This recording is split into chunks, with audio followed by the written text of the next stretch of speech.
आग बुझाने का जो सिलेंडर होता है उसके अंदर आप लोग सभी बच्चे जब आप आग बुझाने के लिए भागते हैं, इसको जहां पे स्टैंड होता है वहां से निकालते हैं, तो इसके अंदर क्या क्या चीजें लगी होती है जिसको निकाल करके बहुत आसानी से आप लोग आग बुझा सकते हैं। मैं आपको दिखा देता हूँ।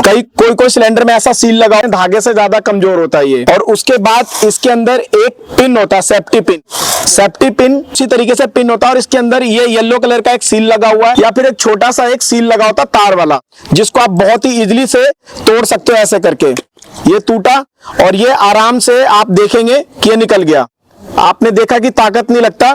फिर उसके बाद आप बहुत ही इजी से आप इसका जो पिन है, आप पिन को निकाल सकते हैं। ऐसे पिन को निकाला और इसके अंदर फिर क्या होता है, एक क्लैंप दिया होता है, जिसके वजह से कि आप यूज करना तो ही ये प्रेशर आएगा, दबेगा।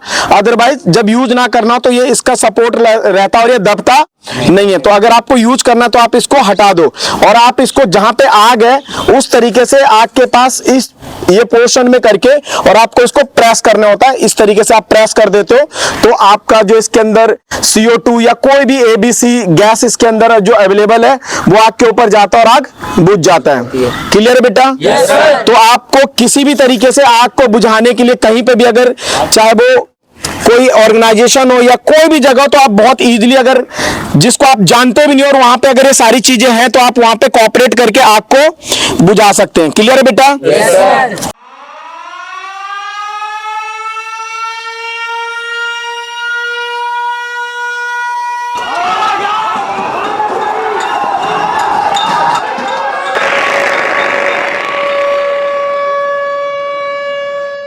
उन्होंने चार्ली एकेडमी गुरुकुल के अंदर फायर फाइटिंग की पूरी प्रैक्टिस किया है। अभी मैं सॉरी बोलता हूं जो हम लोगों ने वीडियो को इस तरीके से दिखाया स्टार्टिंग में, बट ये सारा चीज करना बहुत जरूरी था कि अगर इमरजेंसी में कहीं पे भी किसी भी ऑर्गेनाइजेशन में अगर कोई ऐसा हादसा हो जाता तो उस तरीके से कैसे निपटे, उस माहौल को कैसे कंट्रोल करें, उसके लिए हम अपने बच्चों को पूरा गाइडलाइंस किए।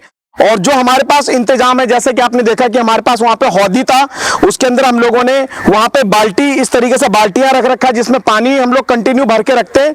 और उसके बाद वहां पे रेत भरे हुए बाल्टी भी वहां पे रखा हुआ था जो बेस के नीचे रखा हुआ था। और सेकेंडली कि हम हर जगह जहां पे फायर फाइटिंग, जहां पे फायर का जो चांसेस ज्यादा होता है वहां पे हम लोगों ने ये फायर सिलेंडर लगाया। तो इस तरीके से कभी भी कोई भी अगर ऐसा एक्सीडेंटल कोई हादसा होता है तो हम अपने पूरे स्टाफ और पूरे बच्चों को अलर्ट रखते हैं इन सब चीजों के ऊपर, आग के ऊपर कमांड एंड कंट्रोल करने के लिए। बच्चों ने उस टाइम, काफी सारे बच्चे ऐसे हैं जो एक्टिव हैं, उन्होंने बताया आग के ना 4 तरीके का मतलब कि कंडीशन होता है, कंडीशन ही होता है ना, रूप होता है, क्लास होते हैं जिसके अंदर A type, B type, C type और K टाइप। A टाइप में वो आग को इसने मतलब कि वहां पे सिखाया जाता है जो यहाँ पे हमने बच्चों को बताया कि जिस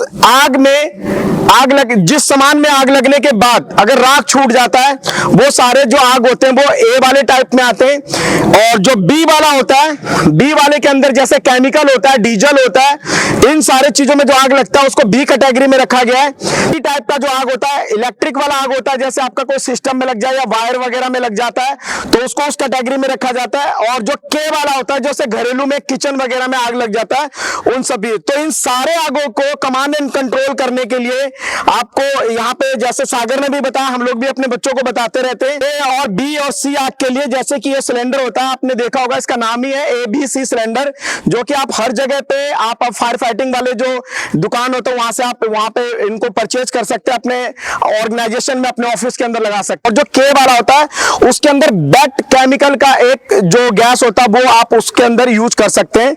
और जो C वाला होता है जो आपका वायरिंग के अंदर होता है उसके अंदर आपको CO2 अगर लगाते हैं, अगर आप इसका इस्तेमाल करते हैं तो आपका कोई भी जैसे सिस्टम में आ गया तो आग तो बुझ जाएगा, लेकिन वो आपके पूरे सिस्टम को, आपके पूरे एरिया को खराब कर देगा। लेकिन अगर इसी के जगह पे आप आग बुझाने के लिए CO2 का इस्तेमाल करते हैं तो आग को कमांड एंड कंट्रोल करके बुझा भी देगा और आपके कोई भी जो सामान रखा हुआ है, सिस्टम है, वो आपका खराब भी नहीं होगा।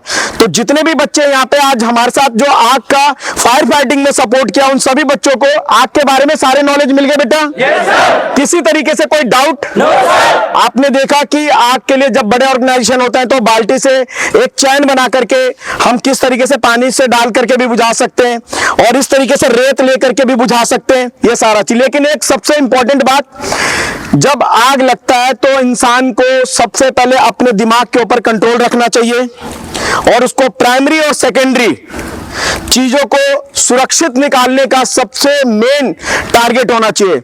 अगर आप इंडस्ट्रियल या ऑफिशियल जगह पे वर्क करते हैं, आग लगता है तो आप अपने डॉक्यूमेंट, आप अपने इंपॉर्टेंट सामान वहां से निकालने का एक ऑलरेडी पहले से ही टीम वहां पे बंदोबस्त करके उनको गाइडलाइन और उनको कंटिन्यू ट्रेनिंग देते रहे। सेकेंडरी, अगर जैसे आप डोमेस्टिक में घर घरेलू वाली जगह पे रहते हैं तो वहां पे आपके घर के अंदर कोई छोटा बच्चा जो ज्यादा दौड़ भाग नहीं सकता, दादा दादी नाना नानी जो बहुत बूढ़े हो गए हैं वो भाग नहीं सकते, तो ऐसे आग लगने के कंडीशन में वहां पे जो परिवार का जो मुखिया या परिवार के अंदर जो दावेदारी करता है कि मैं अपने परिवार को सही रूप से चलाता हूं, उनको हिफाजत करता हूं, तो वो उनको हिफाजत से सबसे पहले आग में से निकालकर एक सुरक्षित जगह पे रखें, उसके बाद आग को बुझाने की एक्टिविटी करें। तो इसमें किसी भी प्रकार से कोई दिक्कत परेशानी बेटा आपको